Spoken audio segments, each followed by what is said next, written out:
ನಮಸ್ಕಾರ ಸ್ನೇಹಿತರೆ, ನಾವು ಈ ಒಂದು ವಿಡಿಯೋದಲ್ಲಿ ಕೆಸೆಟ್ 2026ಕ್ಕೆ ಸಂಬಂಧಪಟ್ಟಂತೆ ಅಂದರೆ ಅಕ್ಟೋಬರ್ 11, 2026ರಂದು ಕೆ ಎ ವತಿಯಿಂದ ಅಂದರೆ ಕರ್ನಾಟಕ ಎಕ್ಸಾಮಿನೇಷನ್ ಅಥಾರಿಟಿ ಅವರ ವತಿಯಿಂದ ಈ ಕೆಸೆಟ್ ಎಕ್ಸಾಮ್ ನಡೆಯುವಂಥದ್ದು ತಮ್ಮೆಲ್ಲರಿಗೂ ಗೊತ್ತೇ ಇದೆ.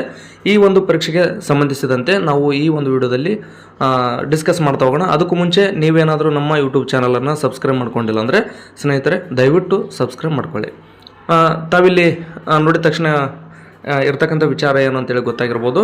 ಅಂದರೆ ನೀವು ಇನ್ನೂ ಕೆಸೆಟ್ ಪಾಸ್ ಆಗಿಲ್ವಾ ಅಂತ. ಅಂದರೆ ಕೆಲವರು ಪಿ ಜಿ ಕಂಪ್ಲೀಟ್ ಆಗಿರುತ್ತೆ, ಆದರೆ ಕೆಸೆಟ್ ಆಗಿರೋದಿಲ್ಲ. ಇನ್ನು ಕೆಲವ್ರದ್ದು ಪಿ ಜಿ ರನ್ನಿಂಗ್ ಇರುತ್ತೆ, ಅವರು ಕೂಡ ಕೆಸೆಟ್ ಆಗಿರೋಲ್ಲ.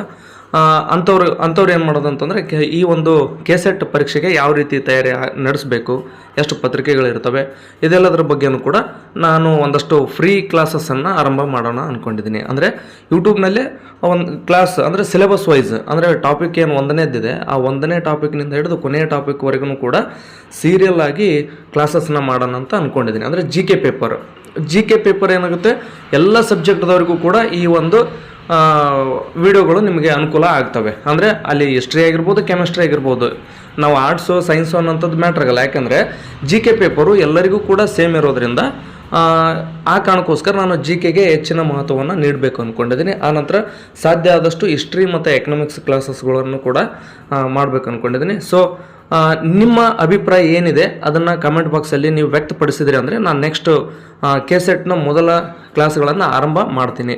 ಆ ಕಾರಣಕ್ಕೋಸ್ಕರ ನಿಮ್ಮ ಅಭಿಪ್ರಾಯಗಳನ್ನು ಕಮೆಂಟ್ ಮಾಡಿ.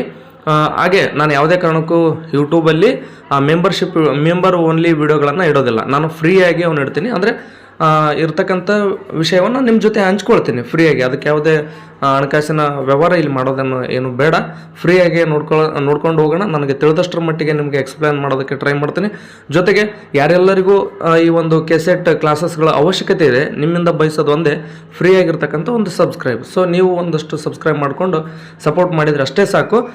ನಾನೇನು ಮಾಡ್ತೀನಿ ಅಂದರೆ ನೋಡಿ, ಜಿ ಕೆ ಪೇಪರ್ನಲ್ಲಿ ಒಟ್ಟಾರೆ ಏನಿದೆ ಅಂತಂದರೆ 50 ಅಂಕಗಳಿಗೆ ಈ ಒಂದು ಎಕ್ಸಾಮ್ ನಡೆಯುವಂಥದ್ದು. ಆ 50 ಪ್ರಶ್ನೆಗಳು 100 ಅಂಕಗಳಿಗೆ ಎಕ್ಸಾಮ್ ನಡೆಯುವಂಥದ್ದು. ಅಂದರೆ ಈ 50 ಪ್ರಶ್ನೆಗಳು ಯಾವ್ಯಾವ ಟಾಪಿಕ್ಕಿಂದ ಬರ್ತವೆ ಅನ್ನೋದನ್ನು ಮೊದಲು ನಾನು ವಿಡಿಯೋ ಮಾಡ್ತೀನಿ. ಮತ್ತು ಆಯಾ ಟಾಪಿಕ್ಗಳಿಂದ ಎಷ್ಟೆಷ್ಟು ಪ್ರಶ್ನೆಗಳು ಬರ್ತವೆ ಅನ್ನೋದನ್ನು ಕೂಡ ಹೇಳ್ತೀನಿ.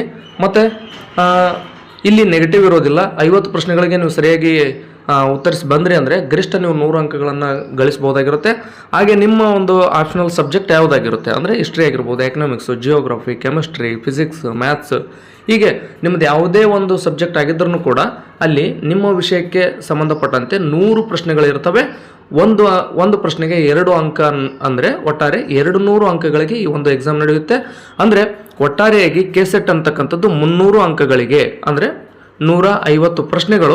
ಒಂದು ಪ್ರಶ್ನೆಗೆ ಸರಿಯಾಗಿ ಉತ್ತರ ನೀಡಿದರೆ 2 ಅಂಕಗಳು.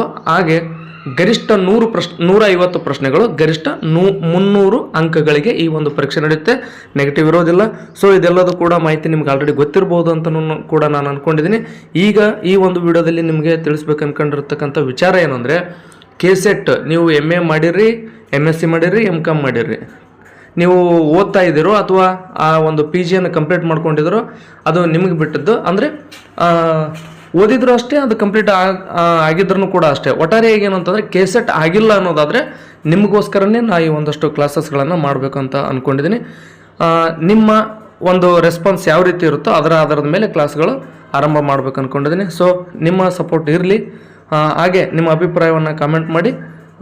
ನೆಕ್ಸ್ಟ್ ನಾನೇನು ಮಾಡ್ತೀನಿ ಅಂದರೆ ನಿಮ್ಮ ಅಭಿಪ್ರಾಯಗಳ ಆಧಾರದ ಮೇಲೆ ನಾನು ಕ್ಲಾಸ್ಗಳನ್ನು ಮಾಡುವಂಥ ವಿಚಾರವನ್ನು ಮಾಡ್ತೀನಿ ಅಂತ ಹೇಳ್ತಾ ಈ ಒಂದು ವಿಡಿಯೋನ ಇಲ್ಲಿಗೆ ಮುಗಿಸ್ತಾ ಇದ್ದೀನಿ.